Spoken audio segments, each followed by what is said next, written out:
saudara terkasih dalam Tuhan, Shalom. terpujilah nama Tuhan.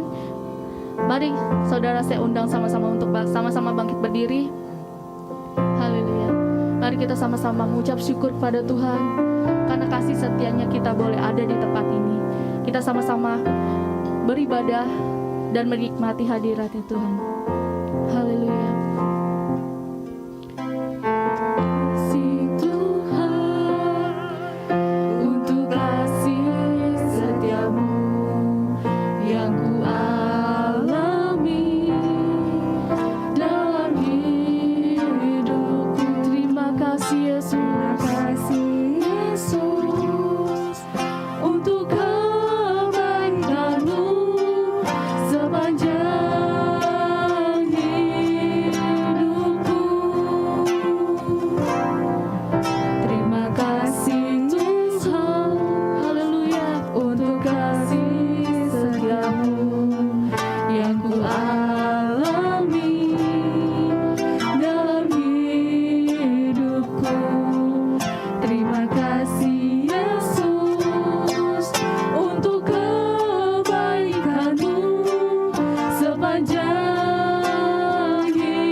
Ku alami dalam hidupku.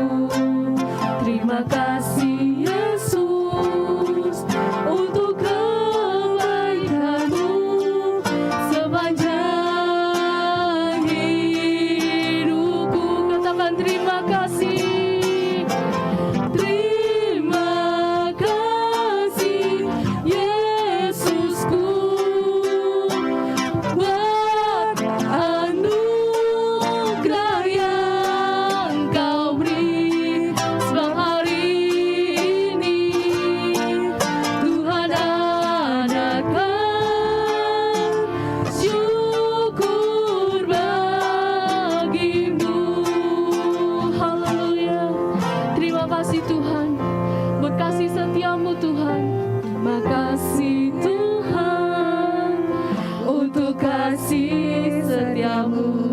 Yang kami alami Tuhan dalam hidup kami Tuhan, kalau selalu sertai kehidupan kami Tuhan, untuk kebaikan-Mu sepanjang hidupku.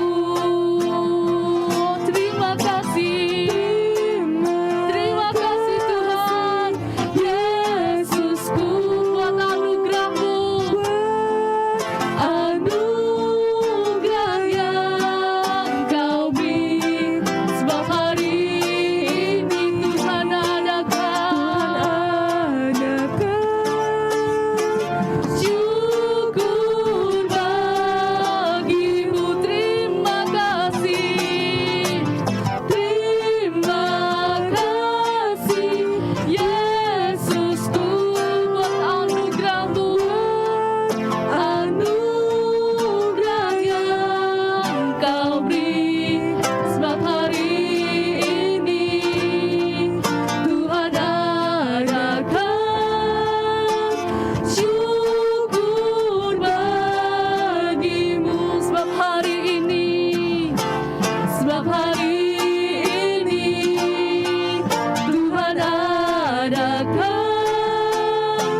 Syukur bagimu, haleluya. Glory bagimu Tuhan. Mari kita sembah Dia. Haleluya, haleluya. Terima kasih Tuhan. Sikalawalalawalawa Yesus. Haleluya. Dan pujilah namamu Tuhan. Terima kasih. Haleluya. Haleluya. Glory bagimu Tuhan. Kami mengucap syukur. Kami mengucap syukur buat kebaikan-Mu Tuhan. Haleluya. Haleluya Yesus. Terima kasih ya Tuhan buat semua yang Tuhan telah berikan Tuhan. Kasih setia-Mu Tuhan. Penyertaan-Mu ya Tuhan yang begitu sempurna buat kami Tuhan. Biarlah setiap hari, setiap waktu ya Tuhan, kami tak lupa mengucap syukur ya Tuhan. Bagaimanapun keadaan kami Tuhan, suka maupun duka Tuhan, biarlah ya Tuhan kami boleh selalu mengucap syukur Tuhan. Karena Tuhan, Engkau sungguh baik ya Tuhan. Terima kasih Yesus. Kalau sebentar ya Tuhan, kami ingin memulai ibadah kami ya Tuhan. Serta ibadah kami ya Tuhan dari awal, pertengahan hingga akhir ya Tuhan. Serta ya Tuhan, ibadah kami ya Tuhan. Dan berkati setiap anak-anak-Mu yang hadir ya Tuhan di tempat ini ya Tuhan. Yang maupun di rumah ya Tuhan, yang juga menyaksikan ibadah ini ya Tuhan. Kau berkati ya Tuhan setiap anak-anak-Mu ya Tuhan, yang dalam keadaan sakit ya Tuhan, kami yakin dan percaya Tuhan Engkau sembuhkan ya Tuhan. Setiap anak-anak-Mu ya Tuhan, yang dalam keadaan sedih ya Tuhan, Kau berikan penghiburan Tuhan. Terima kasih ya Bapa. Haleluya. Amin. Haleluya. Shalom saudara. Shalom. Mari kita lihat kanan kiri kita sapa Tuhan. Haleluya. Shalom. Haleluya. Mari kita mengucap syukur. Haleluya. Aku muji Tuhan karena kasih setia-Mu Tuhan tak berkesudahan. Na na na na na. Na na na na na. Na na na na na na. Sekali lagi katakan na na na na. Na na na na na. Na na na na na. Na na na na na na. Haleluya. Haleluya, ku memuji-Mu Tuhan karena kasih-Mu, karena kasih-Mu tak berkesudahan. Biar yang bernafas, biar yang bernafas memuji Sang Raja di atas gunung dan di dalam samudra. Mari kita angkat tangan kita. Ku angkat padamu, kami mensyukuri Tuhan, syukuri rahmat yang Kau beri. Kakiku melompat bagimu, sebab rahmat-Mu baru setiap pagi. Bersyukurlah, bersyukurlah kepada Tuhan, sebab Ia baik, sebab Ia baik. Bahwasanya untuk selamanya, kasih setianya, kasih setianya. Na na na na na. Na na na na na. Na na na na na na. Haleluya. Haleluya, ku memuji-Mu Tuhan karena kasih-Mu tak berkesudahan. Biar yang bernafas, biar yang bernafas memuji Sang Raja di atas gunung, di atas gunung dan di dalam samudra. Tanganku ku angkat padamu, mensyukuri rahmat yang Kau beri. Kakiku melompat bagimu, sebab rahmat-Mu baru setiap pagi. Bersyukurlah,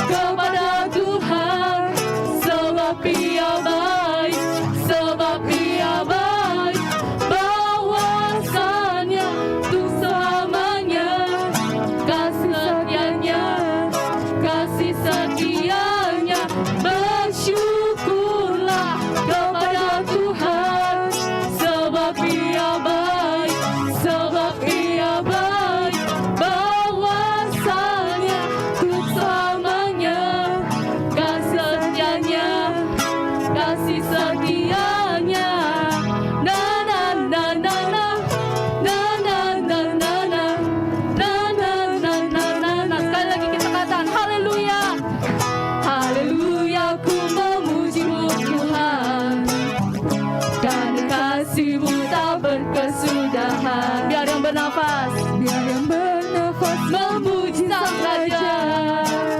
di atas gunung dan di dalam samudra. Tanganku ku angkat padamu, mensyukuri rahmat yang kau beri. Kakiku melompat bagimu, sebab rahmatmu baru setiap pagi. Bersyukurlah, bersyukurlah kepada Tuhan, sebab Dia baik, sebab Dia baik. Bahasannya untuk selamanya, kasih setianya, kasih setianya.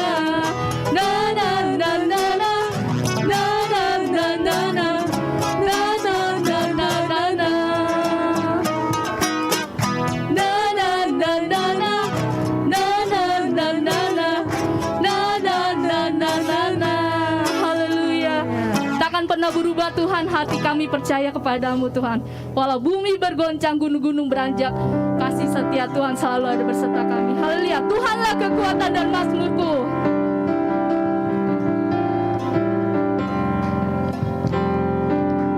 Sama-sama kita katakan,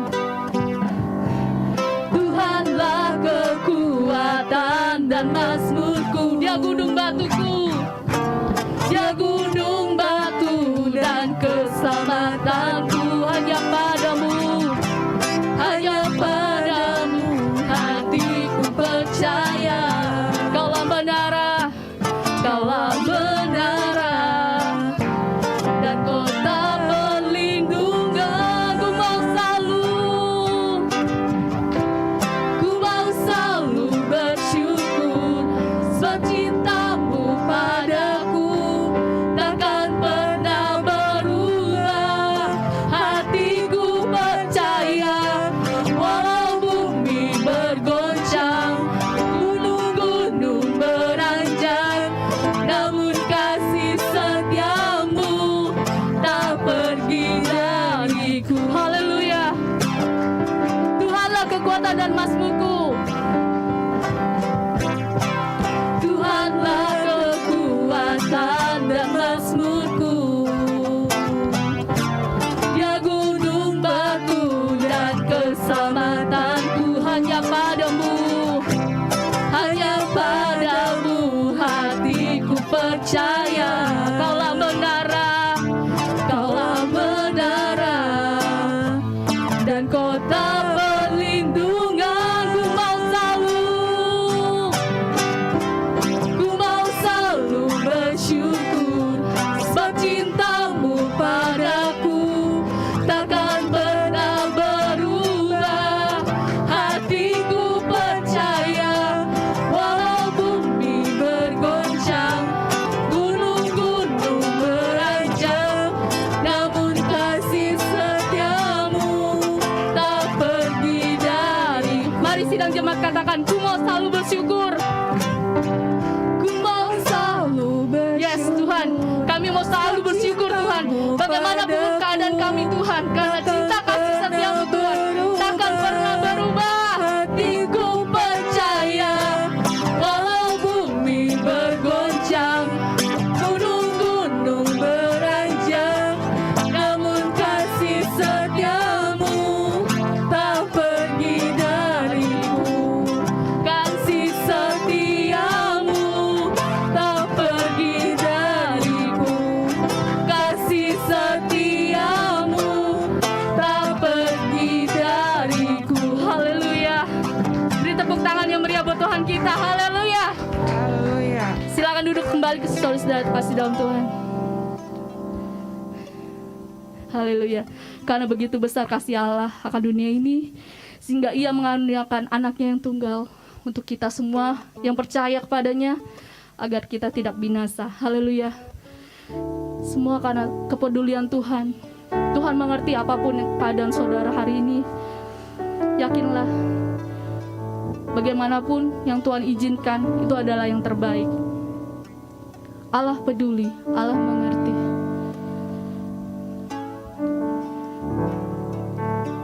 Haleluya. Menyatakan perkara yang tak dapat ku mengerti. Mengapakah harus terjadi di dalam kehidupan ini? Satu perkara yang ku simpan dalam hati, tiada satu pun kan terjadi tanpa Allah peduli. Allah mengerti, Allah peduli segala persoalan yang kita hadapi. Tak akan pernah dibiarkannya ku bergumul sendiri, sebab Allah mengerti. Haleluya, banyak perkara, banyak perkara yang tak dapat ku mengerti. Mengapakah harus terjadi di dalam kehidupan ini? Satu perkara yang ku simpan dalam hati, tiada satu pun kan terjadi tanpa Allah peduli. Allah mengerti, yes, Allah peduli. Allah mengerti apapun yang menjadi masalahmu. Mari serahkan kepada Tuhan. Haleluya. Tak akan pernah dibiarkannya ku bergumul sendiri, sebab Allah mengerti. Allah mengerti, Allah mengerti, Allah peduli. Saya serahkan pada hamba-Nya persoalan yang kita hadapi. Tak akan pernah dibiarkannya ku bergumul sendiri, sebab Allah mengerti. Allah mengerti, sebab Allah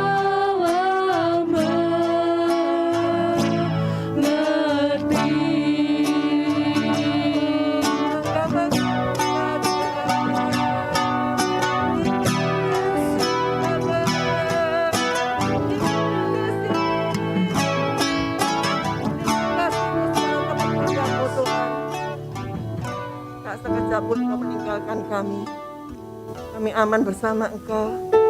Dengan tangan kami ya Tuhan, hari lepas hari kami boleh melihat betapa baiknya Engkau. Kami boleh merasakan betapa Tuhan luar biasa saat kami boleh Tuhan terus berjalan bersama-Mu. Terima kasih Bapa. Berkati setiap anak-anak-Mu yang mengambil bagian dalam pekerjaan-Mu. Kami berkarya lebih jauh dalam hidup kami semua, ke anak-anak-Mu ini. Terima kasih ya Tuhan. Hamba-Mu sangat terbatas Tuhan untuk menyampaikan kebenaran firman-Mu. Tapi kami melihat Tuhan, kami meyakini Roh-Mu yang luar biasa itu akan menerjemahkan untuk setiap kebutuhan umat-Mu ya Tuhan. Baik yang hadir pada kesempatan sore hari ini maupun yang ada di rumah. Terima kasih Bapa. Dalam nama Tuhan Yesus kami sudah berdoa. Amin. Puji Tuhan. Selamat sore Bapak Ibu sekalian. Puji Tuhan.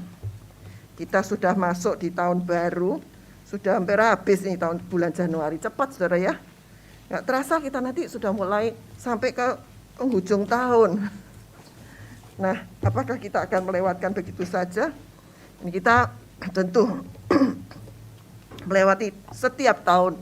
Ada banyak hal yang bisa terjadi dalam hidup kita. Dan kesempatan pada sore hari ini, Tuhan ajak kita untuk kembali bagaimana kita mempersiapkan diri menghadapi setiap hal yang bisa saja terjadi dalam hidup kita. Dan kita boleh berespon dengan tepat ya. Kita bersama-sama belajar tentang ajarlah aku melakukan kehendak-Mu. Di dalam Mazmur 143 ayat 10 kita baca bersama-sama. Ya, 1, 2, 3. Ajarlah aku melakukan kehendak-Mu, sebab Engkaulah Allahku. Kiranya roh-Mu yang baik itu menuntun aku di tanah yang rata. Daud sangat menyadari bahwa ada roh Allah yang baik, bahkan sangat baik, yang akan menuntun hidupnya.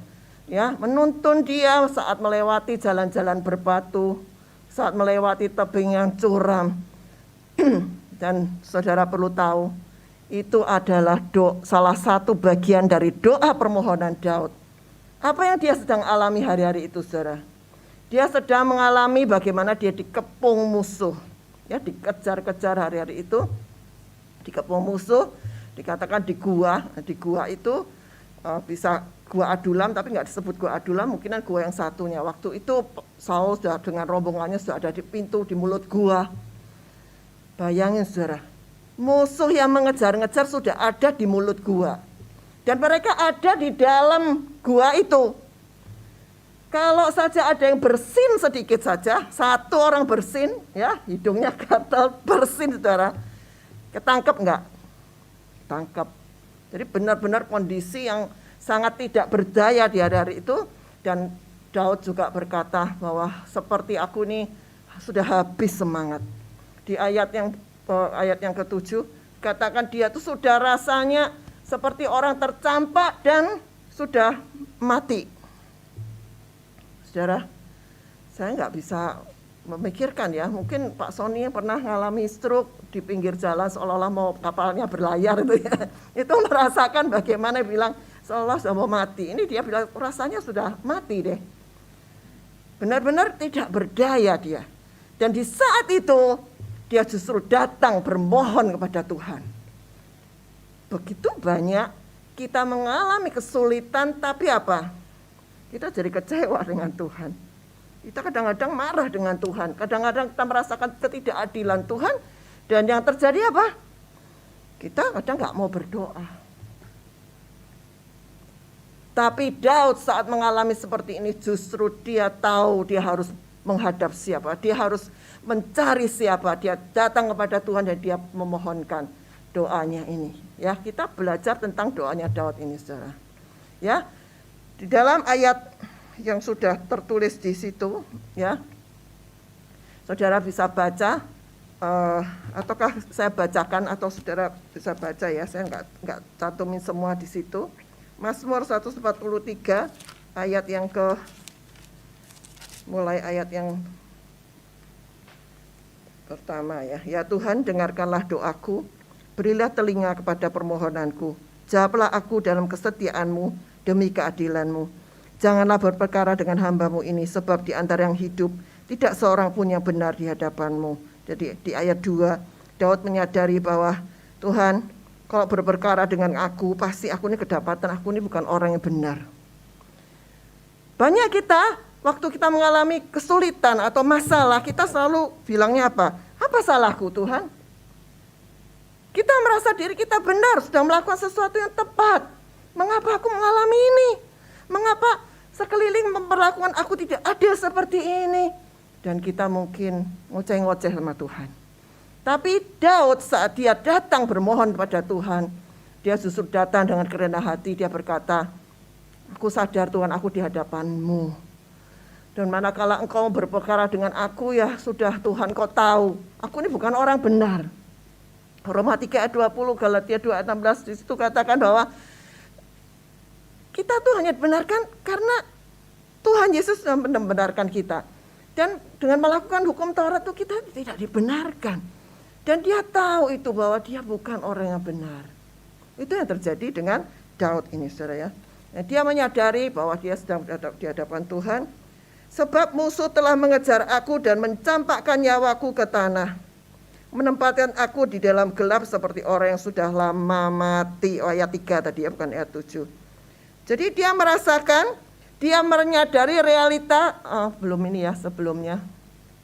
Realita yang dari luar, apa yang sedang dihadapi dia tahu. Dia pahami musuh yang sedang mengejar dia, ya, bagaimana perlakuannya sehingga dia tuh merasa begitu tercampak nyawaku ke tanah, menempatkan aku di dalam gelap seperti orang yang sudah lama mati. Saudara, gelap. Kalau kata gelap nih saya sering mendapati beberapa anak muda kalau ditanya gimana kondisinya, nggak tahu tante, lagi gelap. Lagi gelap. Nah, Daud juga mengatakan aku ini seperti dalam kegelapan. Itu menceritakan bagaimana dia kayaknya nggak ada jalan keluar, buntu, ya, jalan mesti meraba-raba. Tapi kadang-kadang beberapa orang bilang gelap karena cuma satu hal, dia tidak berani untuk menghadapi realita masalahnya. Ada orang seperti itu, saudara ya. Nggak tahu deh, pusing amat daripada aku seperti ini. Udah lebih baik, nggak usah aku pikirin deh. Dan dia akhirnya tidak menyelesaikan masalahnya. Dia tidak juga berpikir bagaimana dia membenahi dirinya. Mungkin karena masalah itu terjadi karena dirinya. Dan dia tidak pernah memikirkan bagaimana dia harus menghadapkan masalahnya kepada Tuhan supaya menjadi sesuatu yang dia sadari. Apa ini yang menjadi penyebab ini semua? Bagaimana saya harus menghadapinya? Jadi Daud ini masih dapat melihat ada musuh dan siapa musuhnya dia tahu. Saudara, kalau kita mengalami masalah, kira-kira kita mikir musuh kita siapa, saudara? Apakah pasangan yang menjengkelkan itu musuh kita? Apakah anak yang mungkin memberontak atau suka tidak taat pada kita itu adalah musuh kita? Ataukah teman sejemaat itu adalah musuh kita karena apa? Ya dia terus ngemplangi aku misalnya, saudara. Apakah itu musuh kita? Saudara, sering kita tidak menyadari musuh yang sejati. Yaitu apa? Aku yang tidak ada Kristus yang ada di dalam diri kita ini. Sekeliling bisa menjengkelkan, sekeliling bisa memfitnah, sekeliling bisa melakukan segala sesuatu yang melukai kita. Tapi manakala kita benar-benar menang dari aku yang lama, aku yang tidak ada Kristus itu, kita tidak akan menjadi terkapar. Betul? Tidak akan terkapar. Bukan masalah kita, aku kebal, bukan. Karena kita tahu bahwa mereka belum sempurna, mereka juga bisa bersalah. Dan bagaimana saya harus berespon dengan tepat bersama Tuhan. Ini semua tidak kebetulan terjadi dalam diriku. Itu akan membuat kita jadi seorang pemenang. Namun ya itu saudara, kadang kita terjebak seolah-olah orang-orang sekeliling kita itu adalah musuh kita. Bahkan kondisi sekeliling kita itu adalah musuh kita. Ini gara-gara aku nih lahir di keluarga ini, gara-gara aku nih ada di gereja ini, gara-gara aku begini begitu, makanya aku ngalami ini semua sekarang. Saudara, berhenti untuk berkata seperti itu. Kita ada di sebuah keluarga, kita ada di sebuah jemaat, kita ada di lingkungan rumah kita. Semua itu dalam pengaturan Tuhan. Tuhan tahu tempat mana yang paling baik untuk memproses kita menjadi serupa dengan Dia. Manakala kita bisa mensyukuri dan menangkap itu, kita akan bertumbuh. Tapi manakala kita justru menyesali, kenapa aku menikah dengan orang ini? Kenapa aku punya anak seperti ini? Kenapa aku punya orang tua seperti ini? Itu akan membuat kita makin terpuruk dan tidak bisa melihat sesuatu yang indah yang sedang Tuhan kerjakan dalam hidup kita. Ya, jadi saat kita menghadapi segala kesulitan kita, jangan lupa sadari bahwa kita ini bukan orang yang benar. Kita tentu ada kelirunya di hadapan Tuhan. Ada hal-hal yang perlu dibenahi dalam hidup. Mungkin tidak ada kesalahan yang begitu rupa, tapi selalu ada hal yang belum pas. Tuhan ingin kita terus diubahkan. Sebab itu kita mau berkata, Tuhan, sekalipun semuanya seolah-olah sudah baik, tapi aku tetap mengalami seperti ini. Berbicaralah Tuhan. Apa kehendak-Mu di sana? Ya, Realita dari luar dia menyadari bahwa ada musuh mengejar, ya berikutnya. Realita dari dalam nih saudara, keberadaan dirinya. Daud ini bisa terbuka jernih melihat dirinya. Banyak orang kalau sudah ada masalah ruwet saudara, kayak benang ruwet gak tahu ujung pangkalnya di mana, mau nyelesain juga gak bisa. Bawaannya apa? Marah. Ya, kita memang sedang dalam keberadaan budaya yang lebih banyak menekankan bagaimana kita itu kelihatan tegar ya, mengungkapkan, mengenal perasaan itu jarang dilatih dari kecil. Sehingga apa? Pokoknya nggak boleh cengeng. Kalau orang nggak cengeng itu tegar, itu good. Kamu bisa kuat menghadapi kehidupan. Terus kita berkata, harus hormat, sopan, perilakunya, tindak tanduknya. Bagus, bukan nggak bagus. Sesuatu yang luar biasa, kita pegang budaya yang baik itu. Tapi jangan sampai kita akhirnya pegang itu, tapi tanpa sesuatu kesadaran dan sesuatu yang membenahi diri kita. Dalam artian seperti ini, saudara. Banyak orang ternyata dia nurut baik kepada orang tuanya. Soalnya iya anak ini nurut banget. Ternyata dia benar-benar nurut karena takut. Karena tidak punya kesempatan untuk mengungkapkan pendapat dia. Akhirnya apa? Kalau ungkapin pendapat tadi bilang tidak hormat. Lihat dulu saudara caranya mengungkapin seperti apa gitu ya. Nah, kita tidak pernah dilatih bagaimana mengungkapkan perasaan kita. Kita menyadari saya ini sedang ngerasa apa sih? Rasa kecewa, sedih, ataukah lagi putus asa. Semua dicampur, cuman apa yang keluar? Marah. Waktu kecewa marah.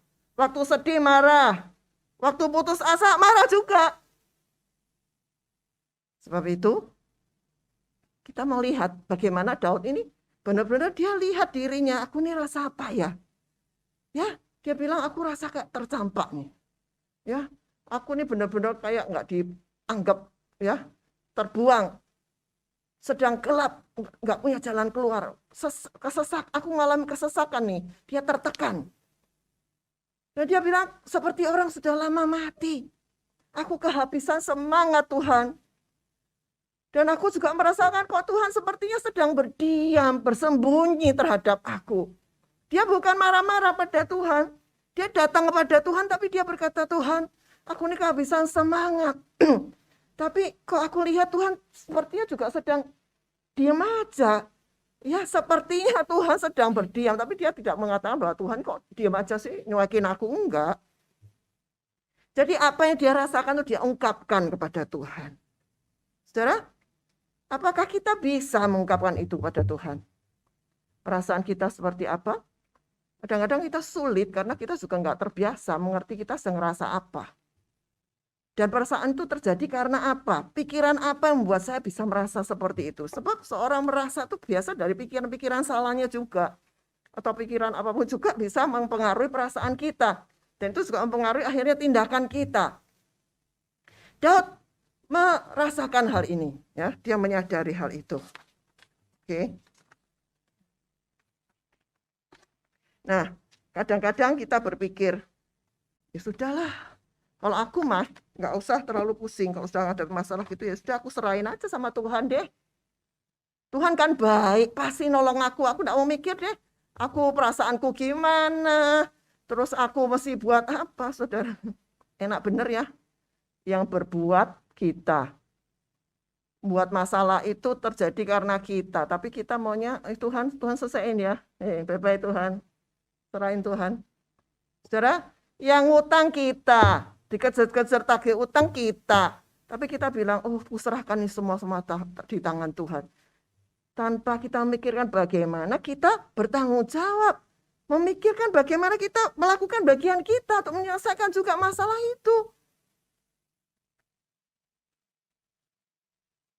Ntar yang ngomong ngacok ke kiri ke kanan, menyebarkan berita nggak karuan. Sampai akhirnya terjadi gesekan satu dengan yang lain. Dan suasana tidak enak, tapi yang terjadi adalah kita pikir, oh kuserahkan kepadamu Tuhan. Ya benar, kalau kita membuat persekutuan itu menjadi pecah karena perkataan kita. Nah saudara, eh, dengan doanya Daud ini kita belajar bagaimana kita boleh jujur di hadapan Tuhan. Ya. Kita boleh mengerti juga perasaan kita seperti apa, realita yang ada di luar itu yang sedang terjadi dalam diri kita itu apa, supaya apa saudara bisa mendudukkan persoalan. Tahu penyebab utamanya apa, bagaimana saya harus meminta tolong kepada Tuhan, bagaimana saya harus membenahi juga diri saya. Itu perlunya saudara. Ya, terbukalah jujur pada Tuhan dengan realitas perasaan-perasaan kita, pikiran salah kita, untuk menemukan sekarang kita sedang tersesat di lokasi mana, saudara. Saudara kalau tersesat, saya pernah dapat teka-teki dari seseorang ya.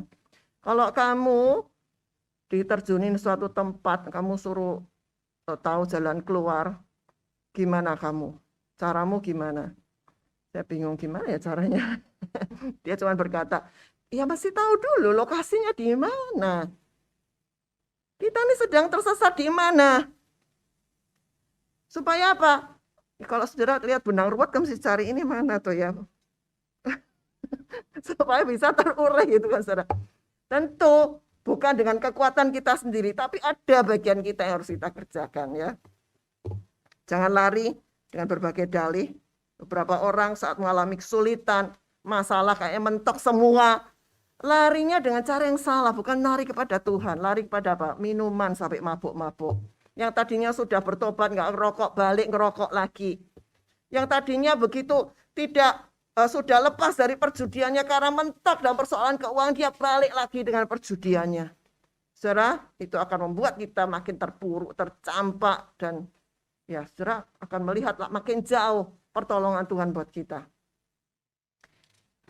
Daud, ya, dikatakan dalam ayat berikutnya, saya bacakan di ayat yang kelima. Aku teringat kepada hari-hari dahulu kala. Aku merenungkan segala pekerjaanmu. Aku memikirkan perbuatan tanganmu. Aku menadahkan tanganku kepadamu. Jiwaku haus kepadamu seperti tanah yang tandus. Saudara, di saat dia dikejar-kejar itu, semua hal ini kembali dia ingat. Terus dia mulai introspeksi, sekarang aku seperti apa? Mengingat masa lalu rohani kita untuk akhirnya kita mendapatkan, aku sekarang seperti apa?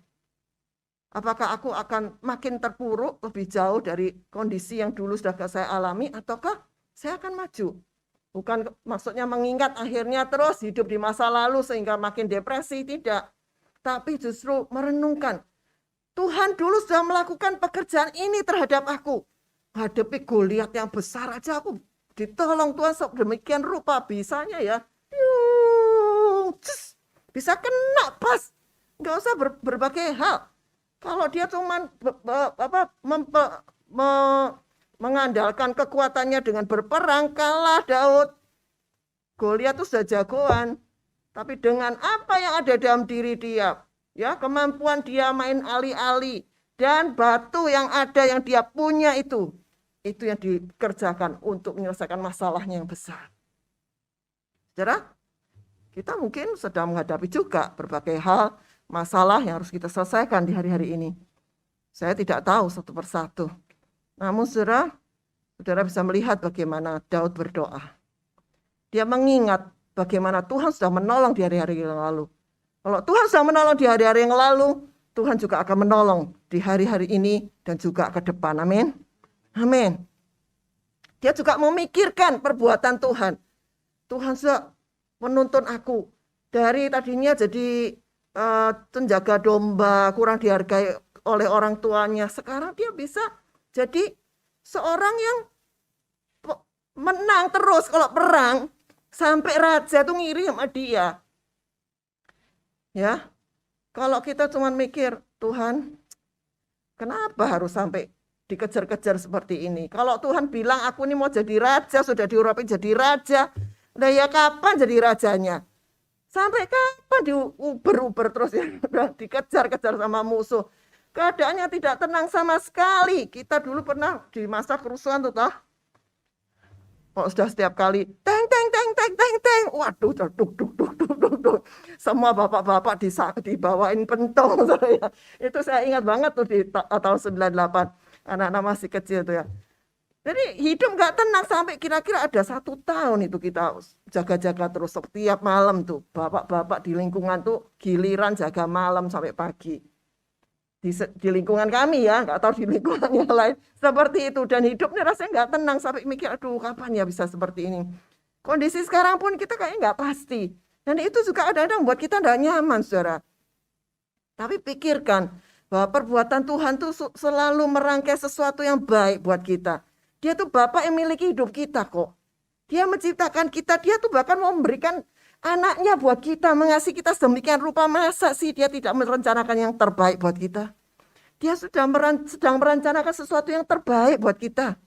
Kalau toh kita sekarang masih dalam kondisi yang mungkin penuh dengan kesesakan pun, kita harus yakini bahwa ini bagian yang perbuatan Tuhan ini loh, sedang merendah saya. Nah, dia juga ingat bagaimana dia punya kerinduan dan kehausan jiwanya akan Tuhan. Dan itu dia bisa mengevaluasi. Ya, saudara, perlu kita terus menjaga bagaimana memiliki kerinduan dan kehausan jiwa kita akan Tuhan. Itulah sebuah doa juga ya, kerinduannya terus diarahkan pada Tuhan. Dan Daud mengingat itu untuk membuat dia makin kuat. Dia memiliki pengharapan yang baru. Ya, lanjut. Nah, setelah dia benar-benar menyadari itu semua, dia akhirnya bermohon. Ini isi permohonan dia ya. Isi permohonan dia itu saya bacakan. Jawablah aku dengan segera ya Tuhan. Sudah habis semangatku. Saudara, maunya Daud, Tuhan cepat. Semangatku sudah habis. Kok sudah habis, sudah nggak bisa apa-apa lagi. Tuhan cepat, cepat, cepat Tuhan. Itu permohonannya Daud ya. Jawablah aku. Jangan sembunyikan wajahmu terhadap aku. Kan tadi dia berkata, dia merasa Tuhan tuh menyembunyikan wajahnya. Dia berkata, jangan sembunyikan wajahmu terhadap aku, sehingga aku seperti mereka yang turun ke liang kubur. Jadi waktu kita tuh benar-benar tidak mengalami yang namanya perjumpaan dengan Tuhan, saudara. Ya, seolah-olah wajah Tuhan tuh begitu jauh. Itu hidup tuh bagaikan ke liang kubur, itu apa, saudara? Nggak ada pengharapan ya. Perdengarkanlah kasih setiamu kepadaku pada waktu pagi, sebab kepadamulah aku percaya. Jadi Daud kembali meyakinkan dirinya. Dia sanggup untuk aku percaya. Ya, dia berkata, perdengarkanlah kasih setiamu. Beritahukanlah aku jalan yang harus kutempuh. Jadi dia minta tuntunan Tuhan. Tuhan kasih tahu aku jalan yang harus aku tempuh nih Tuhan. Salah melangkah saja ketangkap nih Tuhan. Salah melangkah nyawa melayang gitu kan. Sebab kepadamulah aku angkat jiwaku. Lepaskanlah aku daripada musuh-musuhmu ya Tuhan. Padamulah aku berteduh. Ajarlah aku melakukan kehendak-Mu sebab Engkaulah Allahku. Kiranya roh-Mu yang baik itu menuntun aku di tanah yang rata. Hidupkanlah aku oleh karena nama-Mu ya Tuhan. Keluarkanlah jiwaku dari dalam kesesakan demi keadilan-Mu. Binasakanlah musuh-musuhku demi kasih setia-Mu dan lenyapkanlah semua orang yang mendesak aku sebab aku ini hamba-Mu. Saudara, Daud bermohon dengan segala kesadarannya. Dia tahu, oh aku punya masalah ini. Dia mohon semua hal yang berkaitan dengan itu. Dan jangan lupa saudara, mengapa saya mendasari yang paling penting ini saudara. Ajarkanlah aku melakukan kehendak-Mu Tuhan. Ini seperti doanya siapa saudara? Doanya Tuhan Yesus ya. Tuhan Yesus waktu di Taman Getsemani dia bilang, ya Aba, ya Bapa, bagi Engkau tidak ada yang mustahil untuk mengambil cawan ini. Tapi biarlah bukan kehendakku, tapi kehendak-Mu Tuhan. Daud juga berkata seperti itu. Dia kepenginnya segera dijawab doanya. Dia kepenginnya segera dilenyapkan, dilepaskan dari musuh-musuh.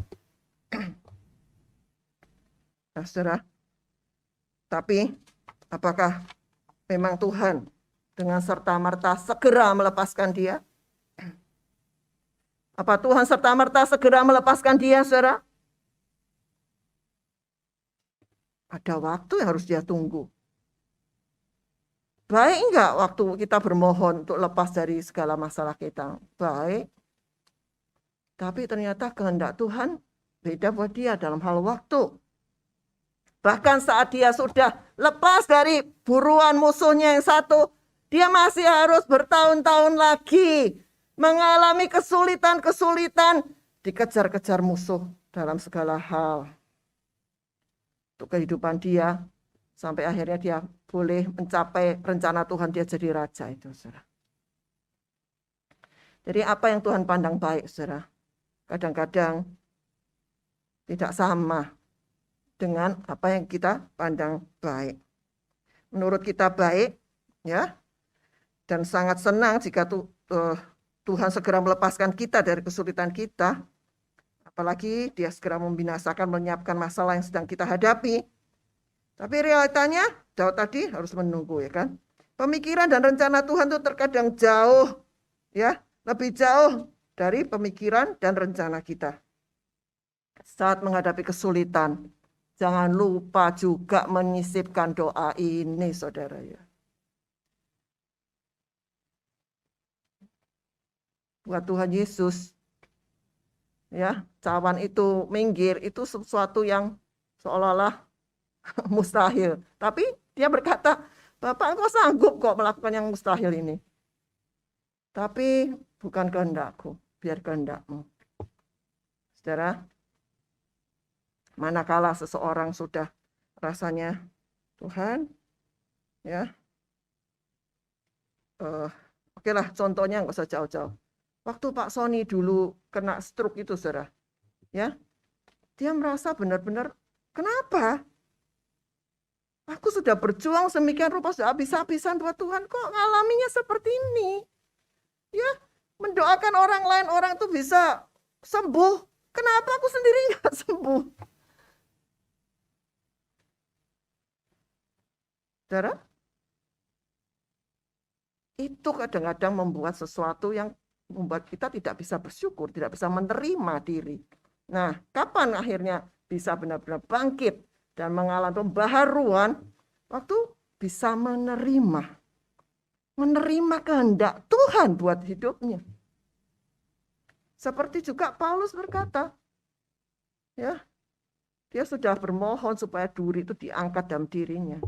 Tapi Tuhan berkata, apa enggak, cukup kasih karuniaku bagimu. Menurut beberapa orang itu adalah penyakit di mata dia. Ya, apapun juga itu ada bagian yang Tuhan bisa buat gampang. Doain Pak Sony, put, apa Tuhan mau, wah bisa loncat-loncat semua bisa, saudara. Gampang buat Tuhan. Tuhan tuh Allah yang luar biasa dahsyat. Kita harus yakin bahwa dia itu bisa buat mujizat.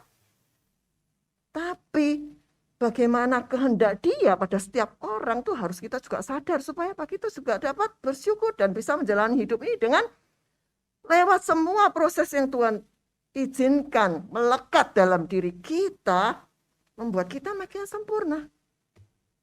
Kita pasti menangkap maksudnya Tuhan apa. Kalau Paulus diberi duri itu, dia begitu anugerah Tuhan luar biasa, hikmat, karunia. Tuhan biarkan duri itu supaya apa? Supaya dia tidak menjadi sombong. Tetap bisa berjalan di dalam jalan dan rencananya Tuhan buat hidup dia. Ya. Nah, itulah cara Daud bermohon, ya. Berikutnya. Ajar aku melakukan kehendak-Mu karena Engkau Allahku, Engkau yang berkuasa atasku. Mengapa kita perlu menaikkan doa ini? Karena Daud sudah berkata, karena Engkau berkuasa atasku Tuhan. Karena Engkau itu Allah yang punya otoritas atas aku. Aku sangat yakin kok gampang, segera penolong bisa. Tapi biar ajar aku melakukan kehendak-Mu. Gimana melakukan? Ngerti aja kagak. Bedain aja kagak gitu kan, saudara. Nah, mari kita buka dalam Roma 12 ayat 2 ya. Bagaimana memahami kehendak Allah? Di sini tulis, janganlah kamu menjadi serupa dengan dunia ini, Tetapi berubahlah oleh pembaruan budimu, sehingga kamu dapat membedakan manakah kehendak Allah, apa yang baik, yang berkenan pada Allah, dan yang sempurna. Dari ayat ini, saudara, kita bisa memahami bagaimana Tuhan menuntun kita, supaya kita benar-benar dituntun dapat membedakan manakah kehendak Allah. Itu diawali dari kemauan kita untuk terus-menerus berubah. Ya, berubah oleh pembaharuan budimu. Apa itu budi? Budi itu terkait dengan yang namanya cara berpikir kita, cara merasa kita, bersikap kita, dan seluruh keberadaan kita dalam menanggapi kehidupan ini. Ya, pembaharuan budimu, jangan serupa dengan dunia ini. Apa toh dunia ini? Emang kita hidup di dunia, kenapa nggak boleh serupa? Tentu ada pola pikir yang tidak semuanya bisa cocok dengan firman. Pola pikir orang yang di luar Kristus. Ya, gaya hidup yang tidak sesuai. Ya. Terus bagaimana meluapkan keinginan di dalam kondisi orang yang belum percaya Tuhan. Tuhan mau sekarang kita jadi manusia baru, kita harus cocokkan terus dengan apa yang Tuhan mau, ya, dalam cara kita mikir, bersikap, merasa, berkata-kata, berbuat, dan semua hal. Ya, itu tidak ada jalan lain. Tadi dikatakan bahwa kalau kita mau benar-benar makin tajam dalam hal itu, kita perlu melakukan itu terus-menerus, ya, pembaharuan budi itu tadi. Ya, dapat membedakan manakah kehendak Allah, titik 2, saudara. Berarti kehendak Allah itu terkait dengan ini, ya, apa yang baik, yang berkenan pada Allah, dan yang sempurna. Ya, lanjut. Yang baik, yang berkenan pada Allah, dan yang sempurna ini tadi. Saudara, ya lanjut terus. Apakah hal yang baik selalu berkenan pada Allah? Kalau saudara lihat tadi doanya Daud tadi. Apakah yang baik, kalau dia minta lepas dari musuhnya itu baik nggak sih? Baik toh, dia sudah mau habis semangat minta tolong Tuhan supaya aku bisa semangat kembali, itu baik. Tapi dia minta segera. Nah, apakah itu berkenan pada Allah? Untuk waktunya belum tepat, ya. Apakah tidak melakukan yang sempurna berarti belum melakukan kehendak Tuhan? Nah, kita mau belajar dari kisahnya Paulus, ya. Itu ada dalam Kisah Para Rasul 21 ayat 10 sampai 14. Tapi bagus kalau kita lihat dulu di ayat sebelumnya. Saya juga kadang-kadang mikir, waduh, kalau saya jadi orang-orang yang ada bersama Paulus saat itu, saya pikir akan berkata pada Paulus, kamu nih loh, kok keras kepala bener. Ya, waktu di Tirus, orang-orang situ sudah lagi berdoa bersama kamu, sudah dapat bisikan roh. Bisikannya nggak ditulis, tapi akhirnya mereka bilang, Pak Paulus, jangan pergi ke Yerusalem, bahaya menunggumu di sana. Loh, ini mereka orang-orang yang peka loh, saudara. Dapat bisikan roh, Roh Kudus yang membisikkan ke mereka.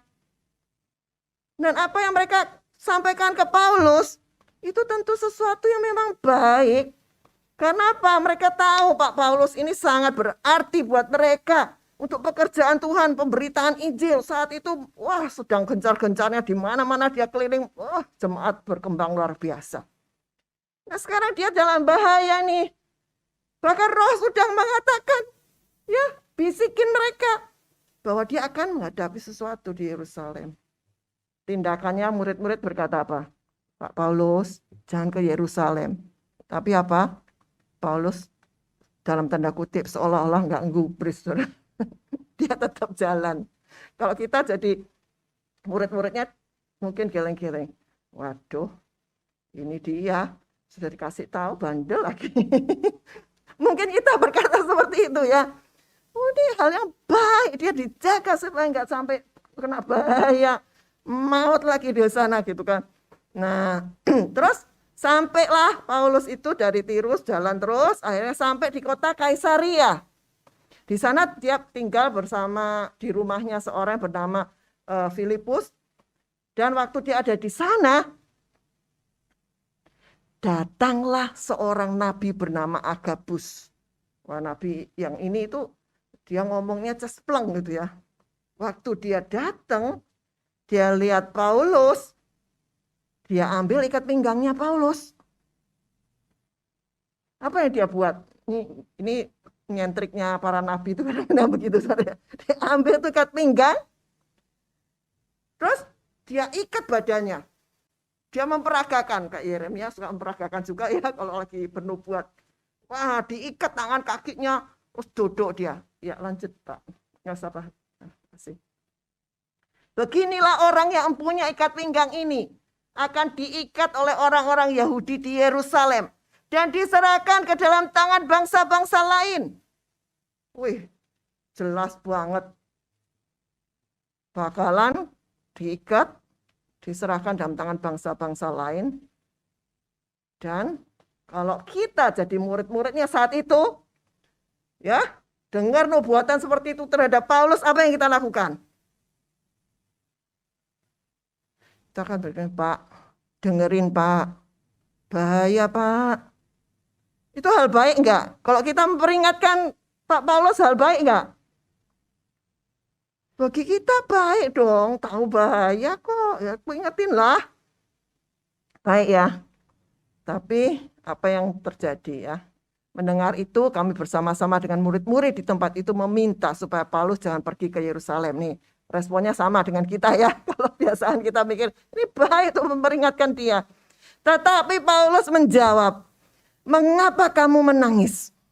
Murid-murid itu ngomongin tuh sambil nangis, saudara. Pak Paulus, sudah Pak, dengerin Pak, jangan Pak. Sambil nangis, saudara. Ya, sampai hancur hati. Dengan jalan demikian mau menghancurkan hatiku. Sebab aku ini rela bukan saja untuk diikat, tetapi juga untuk mati di Yerusalem oleh karena nama Tuhan Yesus. Wah, karena ia tidak mau menerima nasihat kami menyerahkan dan berkata, jadilah kehendak Tuhan. Saudara, memang benar terjadi. Dan kehendak Tuhan buat Paulus itu dalam rangka menyempurnakan apa yang Tuhan panggilan dia dalam hidup dia. Dia mati. Nah saudara, Paulus ini selalu menyadarkan dirinya bahwa kerasulannya itu karena kehendak Allah.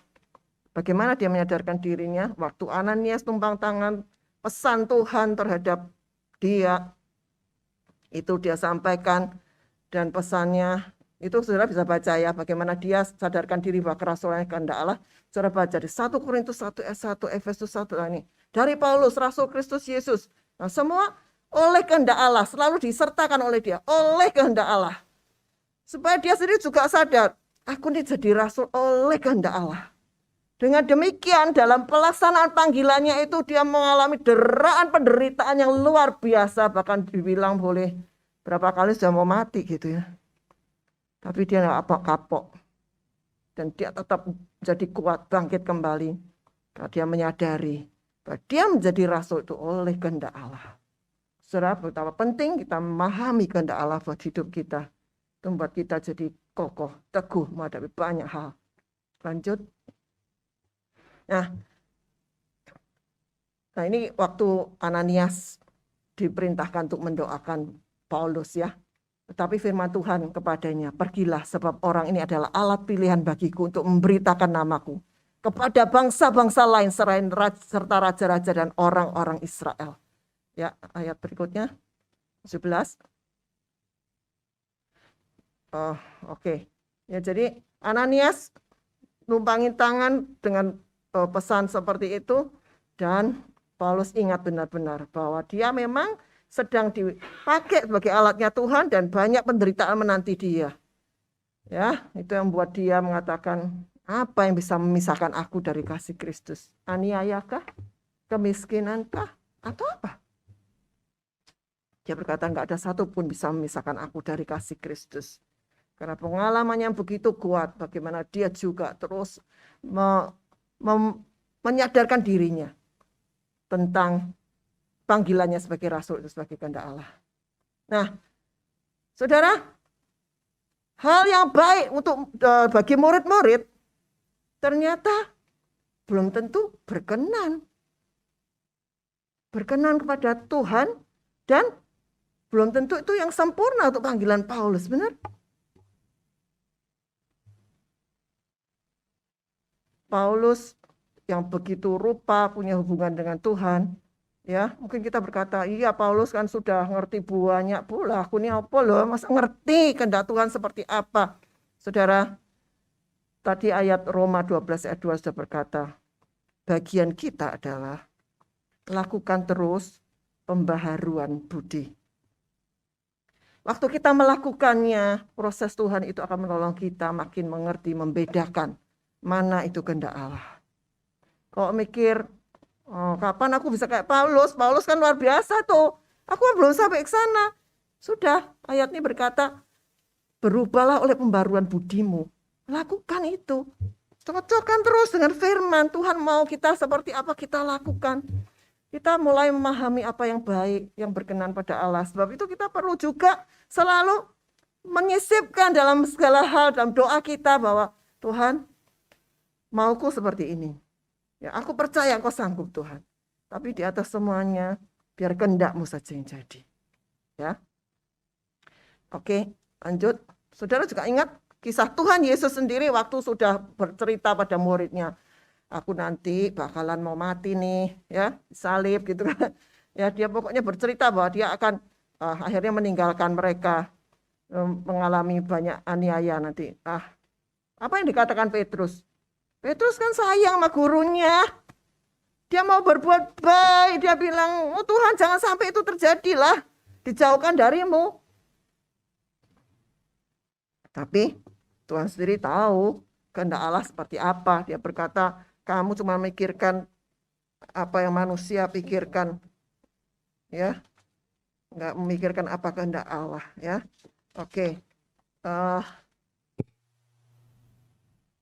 Dia berkata, nyala iblis, engkau suatu batu sandungan bagiku, sebab engkau bukan memikirkan apa yang dipikirkan Allah, melainkan apa yang dipikirkan manusia. Nah, saudara, kalau ayat yang berikutnya juga, bagaimana kisahnya Paulus, kalau kita belajar dari kehidupan Paulus, saudara ya. Dia pernah juga satu kali, dia masuk di kota Filipi, terus ada perempuan, ngikutin terus, ya, ngikutin dari belakang. Paulus cerita apa, dia ikut dengar. Ya Paulus jalan, dia ikut dengar. Bahkan dia juga berteriak, menghimbau sama orang untuk mendengar firman Tuhan diberitakan Paulus. Dia berkata, dengar semua. Ini hamba Allah yang maha tinggi. Dengar. Paulus lihat itu kan mestinya baik-baik saja ya. Dia mengajak orang-orang, menghimbau orang-orang untuk mendengar firman kok. Hal baik enggak, saudara? Baik. Tapi karena Paulus ini biasa bergaul dengan Tuhan, dia tahu ini roh lain ini. Ya, setelah beberapa hari, dia nggak tahan. Dia usir itu roh yang ada dalam diri perempuan ini. Dan akhirnya apa? Yang tadinya perempuan ini bisa ngeramal. Ya, dia itu ada bosnya yang punya. Orang mau cari ramalan, tenungan, datang kepada bosnya, diramalin sama ini ya. Nah, sudah, wah biasanya cespleng gitu ya, senang mereka. Nah, setelah didoain Paulus, dia nggak bisa lagi. Ditanya, Pak, aku mau usaha ini, kira-kira apa yang mesti diantisipasi nih? Kira-kira untung atau tidak? Nggak bisa lagi dia bilang. Ya. Ini ada yang mencuri nih Pak, Bu. Pak mungkin sama bosnya. Yang mencuri nih. Coba perempuan itu suruh kasih tahu siapa yang mencuri. Nggak bisa lagi dia. Wah, akhirnya apa? Pelanggannya pada pergi semua, marah dia. Menghimbau seluruh warga itu untuk akhirnya menangkap Paulus, memasukkan Paulus dalam penjara. Saudara, melakukan kehendak Tuhan itu kadang-kadang ada risiko. Ya. Ada sesuatu penderitaan yang harus dihadapi oleh Paulus setelah dia melakukan kehendak Tuhan. Tapi jangan takut. Namanya kehendak Tuhan pasti menghasilkan sesuatu yang luar biasa. Ini adalah peristiwa cikal bakal akhirnya jemaat Filipi bangkit, tumbuh, ada. Saudara, setiap hal yang Tuhan izinkan terjadi atas hidup kita, mari kita juga, kalau memang ada hal-hal yang kurang tepat, ya saat kita menghadap Tuhan, Tuhan aku ini ada bukan orang yang benar. Tuhan biasa akan berbicara. Saat kita benar-benar membuka diri kita pada Tuhan, Tuhan akan berbicara. Ya nak, hal ini loh yang buat kamu mengalami ini. Kamu harus melakukan ini. Nah, itu yang terjadi dalam kehidupan Paulus. Saudara, ya lanjut Bapak. Ya, tadi ya, berikutnya. Lanjut. Nah ya, apa yang baik ya selalu berkenankah pada Allah. Saudara, kadang-kadang kita juga harus menerak keberadaan diri kita. Apa perbuatan atau perkataan biasanya itu adalah produk yang terlihat ya. Hal yang baik, misalnya saudara ya menolong orang. Itu hal baik enggak sih? Baik. Tapi apakah itu selalu berkenan pada Allah? Belum tentu. Caranya gimana melakukannya. Kok nolong orang caranya dengan nyuri barangnya orang untuk nolong dia, tentu tetap gak berkenan pada Allah. Motivasinya melakukan seperti apa? Terus saat orang itu berespon terhadap pertolongan kita, kita melakukan apa? Itu menentukan apakah yang baik itu berkenan pada Allah, dan akhirnya kita benar-benar melakukan kehendak Allah. Paham ya saudara? Ya lanjut. Ya ini terus aja, terus. Ya terus. Ya. Nah, jadi bila yang baik itu tidak semua berkenan, dan yang baik serta berkenan pada Tuhan itu belum tentu juga sempurna. Mungkin kita berpikir, betapa sulitnya menggapai yang sempurna itu. Kok Tuhan gandenginya dengan yang sempurna? Kan dibilang yang baik, oke lah yang baik kita bisa lakukan gitu ya. Bahkan beberapa hal yang baik pun kita perlu juga ternyata melihat bagaimana Tuhan berkenan enggak dengan perbuatan baik kita itu. Terus Tuhan sambung dan yang sempurna. Nah kalau itu sulit digapai, kenapa Tuhan bilang yang sempurna? Ya karena Tuhan sudah bilang Matius 5:48 itu bahwa hendaklah kamu sempurna seperti Bapamu surga sempurna adanya. Nah kalau begitu bagaimana dong? Sedangkan mengerti kehendak Allah aja kadang-kadang kita masih terseok-seok. Kembali, jangan lupa terus lakukan pembaharuan budi. Ya, lanjut. Mengapa digandeng dengan yang sempurna, saudara? Bukankah itu hal yang sangat sulit? Padahal kita belum perlu mengambil keputusan, pilihan-pilihan sepanjang hidup kita. Setiap detik, setiap menit itu sebuah pilihan, keputusan-keputusan yang harus kita ambil. Kalau nunggu yang sempurna, ya kapan bertindak? Kita mungkin nggak bertindak apa-apa. Saudara, walaupun ini sulit, jauh sekali, tapi kehendak Tuhan agar kita mau terus berusaha menggapainya. Setelah tahu, membedakannya. Ya, paling tidak Tuhan ingin kita terus makin memahami bagaimana tahu membedakan yang sempurna itu seperti apa. Ya, lanjut. Ya, kita tahu membedakan yang sempurna sehingga tidak akan punya mental block, saudara. Bayangin kalau kita sudah berbuat baik, sudah berulang kali memahami saya berkenan kepada Tuhan seperti apa, terus kita merasa cukup. Wah, aku sudah berbuat baik. Berkenan pada Tuhan, oh berkenan. Kira-kira apa yang terjadi? Udah sampai situ aja. Cukup. Tapi Tuhan berkata yang sempurna, itu berarti apa? Supaya kita terus mengalami pembaruan budi sampai mengerti yang sempurna, meraih sempurna itu seperti apa dalam perbuatan dan perkataan dalam semua hal segi hidup kita. Kalau saja Tuhan tidak katakan yang sempurna, ya kita pikir udahlah pokoknya berkenan, udah beres kan. Nah itu juga membuat kemampuan kita bersama mencipta diri bersama Tuhan itu juga mampet, terhambat. Kita pikir udah baik kok, apanya lagi? Udahlah, tidak ada yang perlu dibenahi dalam diri saya lagi, tidak ada. Ya, oke, lanjut. Dan waktu kita berdoa, Ini juga di ayat ini ada saudara ya, 1 Yohanes 5 ayat 14. Dan inilah keberanian percaya kita kepadanya, yaitu bahwa ia mengabulkan doa kita jikalau kita meminta sesuatu padanya menurut kehendaknya. Ya, sebab itu Daud berdoa seperti itu tadi. Ya, ajar aku melakukan kehendak-Mu Tuhan. Dan ini, ya lanjut. Sebab itu janganlah kamu bodoh, tetapi usahakanlah supaya kamu mengerti kehendak Tuhan. Jadi Tuhan mengingatkan kita untuk selalu berlatih untuk mengerti kehendak Tuhan. Lewat apa saudara? Pembaruan budi. Ya, terus kita lakukan. Kalau saudara berkata, terus gimana dong? Kalau kita melakukan minum, makan, apa ya perlu tanya, Tuhan ini kehendak-Mu Tuhan. Kehendak-Mu enggak Tuhan? Saudara, kalau hal yang rutinitas sehari-hari, kalau Tuhan tidak bicara sesuatu, ya saudara jangan ragu-ragu untuk melakukannya. Filipi 3 ayat 15 sampai 16 kita baca.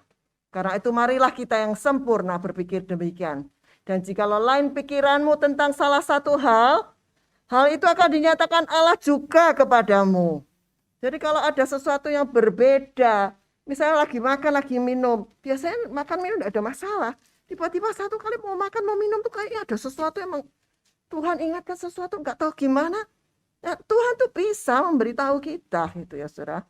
Jikalau lain pikiranmu tentang salah satu hal itu akan dinyatakan Allah juga kepadamu. Jangan takut saudara. Dengan demikian kita bisa juga rileks menghadapi hidup ini, nggak terus tegang terus. Oh jangan-jangan bukan kehendak Tuhan. Ini kehendak Tuhan kayaknya. Payah kita hidup seperti itu saudara ya. Tapi juga jangan kita akhirnya berpikir, oh aku sudah tahu kehendak Tuhan. Banyak keputusan aku ambil tepat, berhasil. Saudara over PD. Sebab kita belum sempurna ya.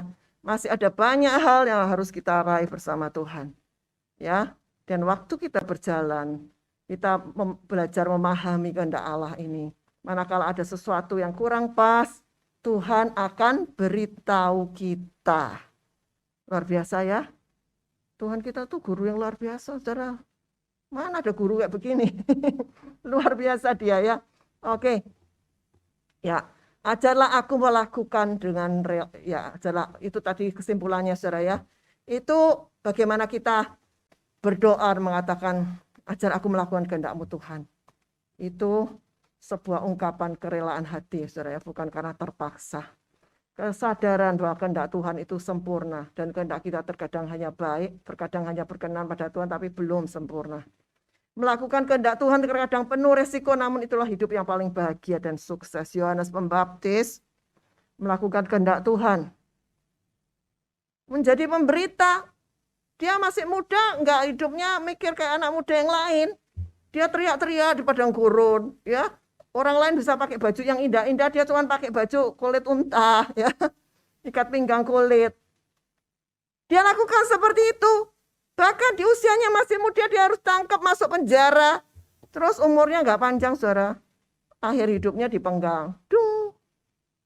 Kayaknya buat kita yang hidup di zaman ini kita mikir, duh kasihan sekali tuh orang. Hidupnya tidak bahagia. Hidupnya nggak sukses. Saudara berani berkata begitu untuk Yohanes Pembaptis? Tidak saudara. Yohanes Pembaptis sudah melakukan kehendak Allah untuk dirinya. Dan dia memang dalam sepenggal waktu itu aja dia dipakai untuk kerajaan Allah. Tapi itulah hidup yang paling sukses karena dia bisa menangkap kehendak Allah buat dirinya. Jadi kalau saudara bilang aku mau jadi orang sukses, jangan cuma mikir saudara sekolah terus berhasil berkumpul uang banyak. Ya mungkin ukuran orang dunia itu sukses dan itu bagian dari yang namanya sukses ukuran dunia gitu ya. Tapi manakala kita sudah berkelimpahan, tapi kita tidak mengerti kehendak Allah dengan semua kelimpahan yang kita terima, saudara belum jadi orang sukses di mata Tuhan. Sebaliknya kalau kita misalnya sudah hidup sungguh-sungguh, kok ya cuman pas-pasan, dapat tuh pas cukup untuk makan, pas cukup untuk kontrakan, pas cukup untuk uang bensin, pas semua.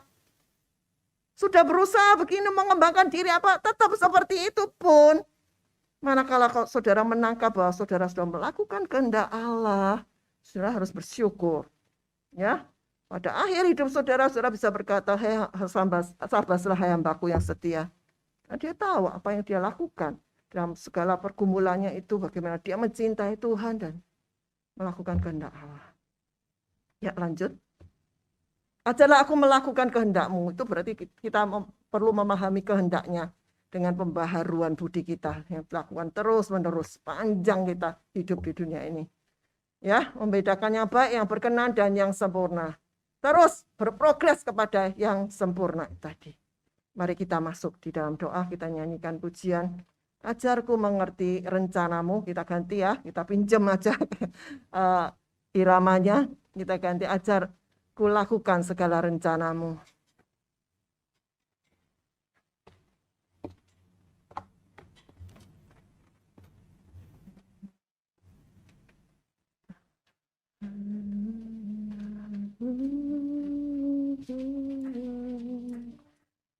Sambil pemain musik menyiapkan diri, mari kita datang pada Tuhan, menghadapkan diri kita, saudara.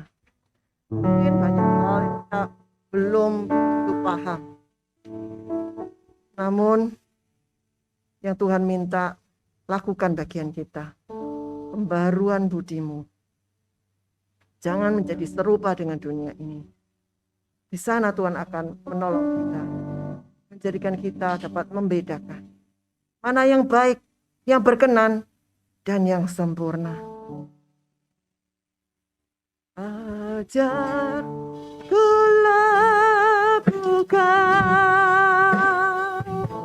segala kehendak-Mu.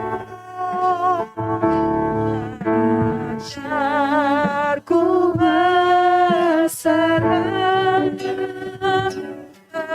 hanya padamu.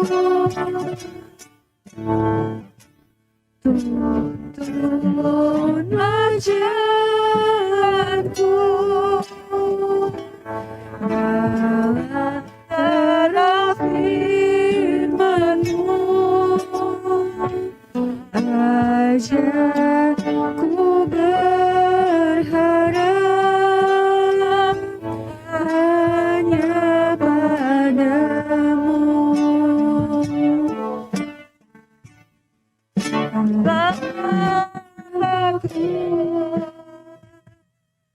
Ajarlah rancangan-Mu, Tuhanku, gerak permintaan-Mu. Engkau sanggup mengaturku dari segala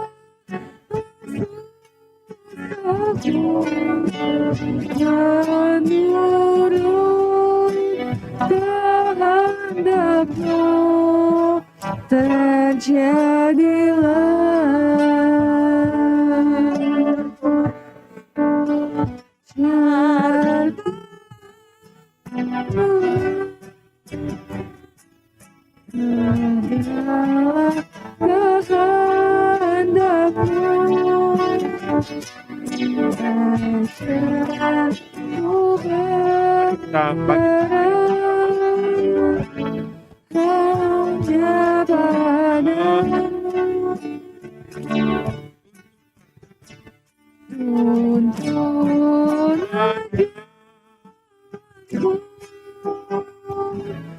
Dalam terang firman-Mu, ajarku berharap hanya padamu.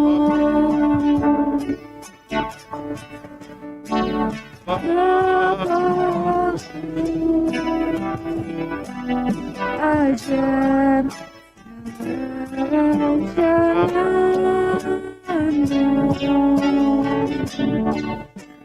Tuhanku,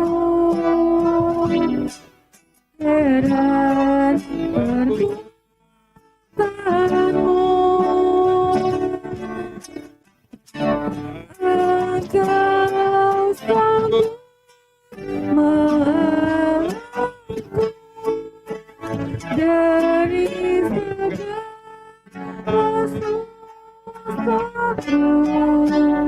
menurut kehendak-Mu terjadilah.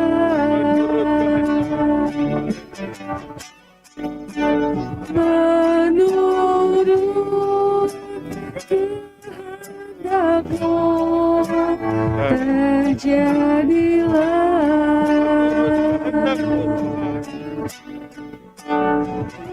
menurut kehendak-Mu terjadilah.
Terima kasih Bapa dalam sorga.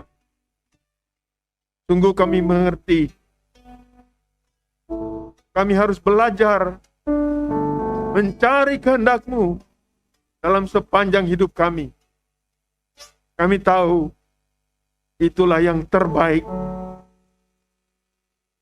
Itulah yang paling berhasil dalam hidup kami yang sementara di atas bumi ini, Tuhan. Tolong kami, Tuhan, agar kami makin mengerti, makin sesuai dengan kehendak-Mu, Bapa. Kami bersuka cita sore ini firman-Mu berbicara lagi buat kami. Ajar kami mengerti kehendak-Mu, Tuhan. Terima kasih, Tuhan. Berkati hamba-Mu yang sudah menyampaikan firman-Mu. Berkati hati-hati kami. Beri kami hati yang taat, hati yang mau berserah kepada kehendak-Mu, Tuhan. Sekalipun kadang-kadang sungguh sangat tidak enak, sungguh sangat menyedihkan, tetapi biar kami tahu kalau itu kehendak-Mu, Tuhan. Biar dengan gagah berani kami maju dan melakukan hanya kehendak-Mu saja, Tuhan. Terima kasih. Terima kasih, Tuhan. Terima kasih, Tuhan. Jadilah menurut kehendak-Mu. Haleluya. Terima kasih, Tuhan. Dalam nama Tuhan Yesus, kami panjatkan doa kami. Haleluya. Amin, amin. Silakan duduk, saudara. Saya kembalikan pada Bunda Thalia.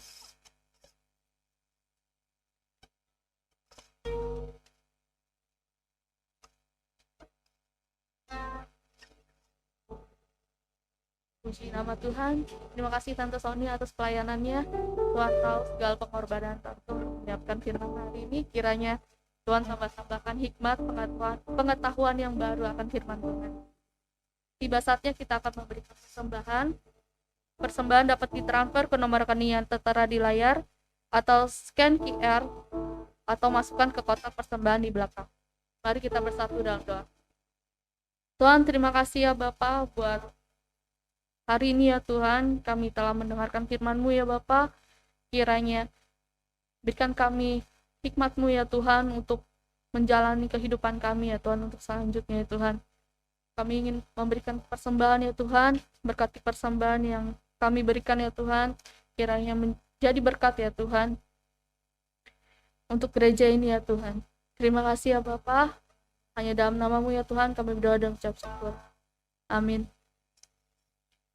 Kita naikkan lagu persembahan segalanya yang kumiliki.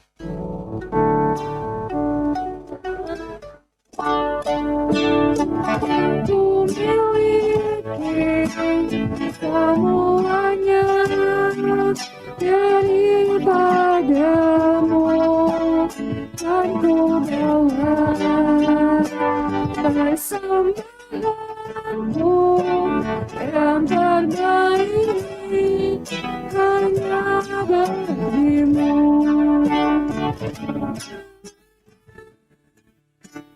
Yang ku miliki semuanya daripadamu, dan ku bawa persembahanku yang terbaik hanya bagimu. Gereja Minggu 30 Januari 2022, Gereja Tabernakel Indonesia Jemaat Bukit Jaitun Meruya. Pertemuan pasca ibadah Minggu pukul 19 dan kelas pembelajaran Alkitab hari Rabu pukul 19, ID Zoom akan diberikan menyusul. Persyaratan bagi saudara yang ingin menghadiri ibadah tatap muka, yang pertama mendaftarkan diri pada Ibu Windy karena jumlah dibatasi sesuai protokol kesehatan. Yang kedua, sudah divaksin 2 kali. Memiliki aplikasi Peduli Lindungi. Dan yang keempat, tidak dalam kondisi sakit. Berdoa bagi saudara-saudari dalam keadaan sakit. Yang sakit kanker, Ibu Arlet, Mama mertua Ibu Leni Wijaja di Perancis. Yang sakit usus, Ibu Pendeta Agnes, Mama Bapak Moses. Yang sakit stroke, Bapak William, Kakak ipar Ibu Suci di Madiun, dan yang banyak beban pikiran Bapak Suwardi Chandra atau Kosyong. Saudara-saudari dalam pemulihan Pendeta Daniel KB, Bapak Susanto SB, dan Ibu Nani. Berdoa bagi keesaan gereja, doakan ada 329 sinode dengan denominasinya yang berjalan sendiri-sendiri dan terpecah-pecah supaya menyatu. Bangsa dan negara Indonesia akan menghadapi pemilu dan pemindahan ibu kota DKI Jakarta agar mampu menghindari ancaman COVID-19. Saudari yang membutuhkan pelayanan khusus dapat menghubungi Sekretariat Gereja di nomor 02158111706 atau di nomor 0818134199.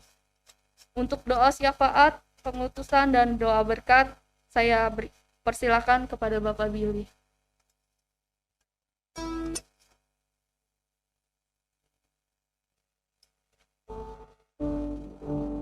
Saya undang kita bangkit berdiri.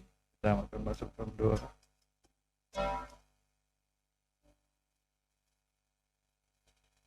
Bapa di surga, Engkau sangat baik bagi kami. Engkau sudah menasihati kami. Lewat firman-Mu, kami bersyukur sampai hari ini Engkau tetap Allah kami yang baik, Juru Selamat kami. Engkau yang mencari kami, dan Engkau menasihati kami, menguatkan dan meneguhkan kami, mengajari kami. Terima kasih Bapa. Sungguh kami bersyukur kepada Engkau itu Allah yang hidup, yang terus hidup di dalam hidup kami. Dalam segala masalah apapun dalam hidup kami mau seperti belajar seperti Daud, selalu berseru memohon belas kasih sayang. Kami juga bersatu hati berdoa Tuhan buat Ibu Arlet Tuhan. Tuhan terus jamah Tuhan belas kasih sayang, hingga Ibu ini Tuhan selalu mendapatkan anugerah, penghiburan, sukacita, bahkan kesembuhan di dalam nama Yesus oleh kuasa dan pilun. Demikian juga Tuhan, Ibu Pendeta Agnes yang dalam pemulihan terus Tuhan sudah dioperasi. Tuhan Yesus jamah. Engkaulah pengharapan dan kekuatan setiap saat bagi anak-anak yang merawatnya juga Tuhan. Di dalam nama Yesus kami mohon belas kasih sayang Tuhan ada di tengah ibu ini. Terima kasih Tuhan Yesus, Engkau lebih besar di segalanya. Buat Bapak William Tuhan, dalam nama Tuhan Yesus, Tuhan selalu memberikan jamahan, pimpinan, penyertaan-Mu lewat stroke ini Tuhan. Di dalam nama Tuhan Yesus, selalu ada kekuatan, penghiburan, sukacita, menghadapi hari lepas hari, sehingga Tuhan selalu ada mendampingi. Di balik segala kesukaran ini Tuhan, ada Engkau yang bersamanya. Menghadapi kekuatan dan bahkan kesembuhan di dalam nama Tuhan Yesus. Kami juga berdoa Tuhan, buat Bapak Sumardi Chandra, tokoh Siong Tuhan, yang di Tanjung Duren. Tuhan Yesus jamah dia, Tuhan Yesus hibur dia. Tuhan Yesus jamah dalam nama Yesus. Sehingga anak ini tertolong Tuhan di atas segala gangguan apapun. Sehingga dia mendapatkan kekuatan, penghiburan dan kelepasan daripada-Mu. Dalam nama Yesus Tuhan. Tuhan kami berdoa buat saudara kami dalam pemulihan. Bapak Daniel KB, Bapak Susanto, Bapak Ibu Nani. Dalam nama Tuhan Yesus. Selalu ada setiap minggu kami doakan. Haleluya. Sampai hari ini mereka ada Tuhan. Penyertaan-Mu sempurna itu. Selalu ada mereka mengalami hari lepas hari. Bersama Engkau dalam anugerah-Mu yang besar. Tuhan Yesus kami berdoa buat keesaan gereja. Buat 329 sinode. Biarlah Tuhan kami berdoa biar ada kesatuan di tengah-tengah jemaat-Mu, umat-Mu, gereja-Mu ini Tuhan, sehingga selalu dialihkan oleh kebenaran firman dan kuasa-Mu, sehingga ada kesatuan untuk kami maju di dalam Engkau. Dan berkati 329 bahkan lebih ini Tuhan di seluruh Indonesia. Tuhan satukan, Tuhan tolong dan berkati. Kami juga berdoa Tuhan buat bangsa dan negara kami Indonesia dalam tangan Tuhan. Menghadapi pemilu 2024 dalam tangan kasih sayang Tuhan. Kami pertaruhkan bangsa kami dalam tangan kuat kuasa Tuhan. Hanya bersama-Mu ada kemenangan. Bersama-Mu ada cara-Mu yang heran buat bangsa kami. Dalam nama-Mu Tuhan Yesus. Mujizat demi mujizat Kau lakukan buat bangsa ini. Keamanan, sejahtera, pertolongan, kemajuan bangsa ini. Buat generasi kami, generasi penerus, generasi anak-anak cucu kami. Tuhan membela bangsa. Terhadap gangguan apapun, Tuhan masih ada yang hidup itu atas bumi bangsa Indonesia. Tuhan masih memakai setiap pribadi yang cinta NKRI, yang cinta pendamaian,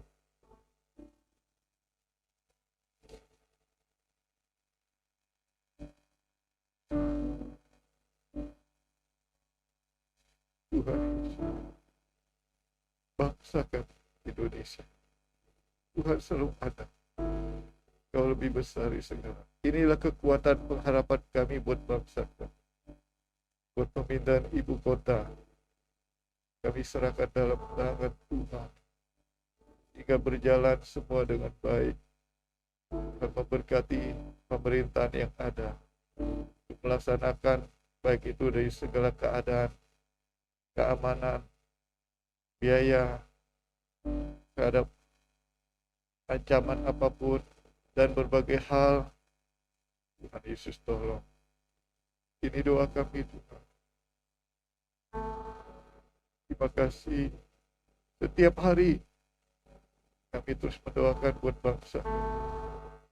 Karena di situlah tempat kami berteduh. Di tengah bangsa ini tempat kami hidup. bersama dengan generasi ini dan seterusnya. Kami percaya Tuhan, Engkaulah tempat pembelaan dan keteduhan buat bangsa Indonesia. Juga kami terus berdoa buat bangsa Indonesia ini, Tuhan. Bukan saja merdeka tahun 45 secara keseluruhan dari Sabang sampai Merauke. Biarlah kemerdekaan secara individu, Tuhan. Terus Tuhan kerjakan dan kehidupan pribadi kami dan setiap anak-anak Tuhan terus menjadi menyala yang berkenan kepada Tuhan Yesus. Kami berdoa buat pemerintah DKI provinsi, Tuhan berkati setiap institusi yang berwenang menangani COVID ini. Kami berdoa Tuhan Yesus tolong sehingga wabah COVID ini Tuhan boleh teratasi dengan segala keamanan,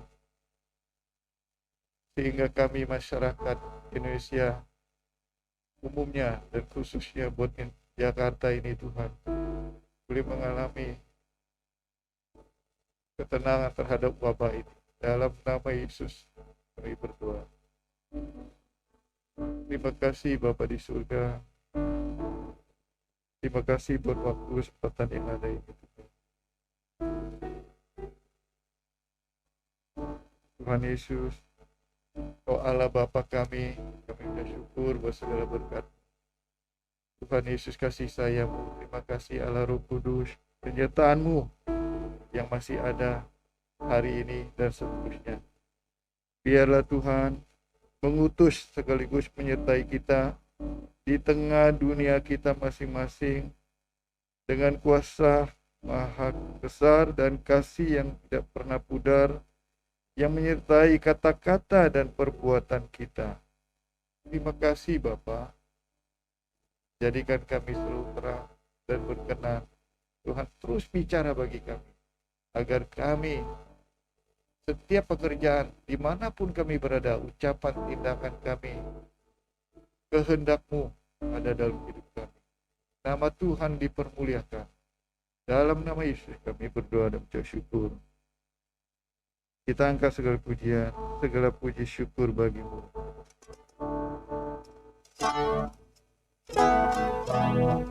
Segala puji syukur bagi-Mu, ku tinggikan nama-Mu selalu, kemuliaan hanya bagi-Mu. Dan pujilah nama-Mu, segala puji syukur bagi-Mu, ku tinggikan nama-Mu selalu, kemuliaan hanya bagi-Mu. Terpujilah nama-Mu, terpujilah nama-Mu, terpujilah nama-Mu.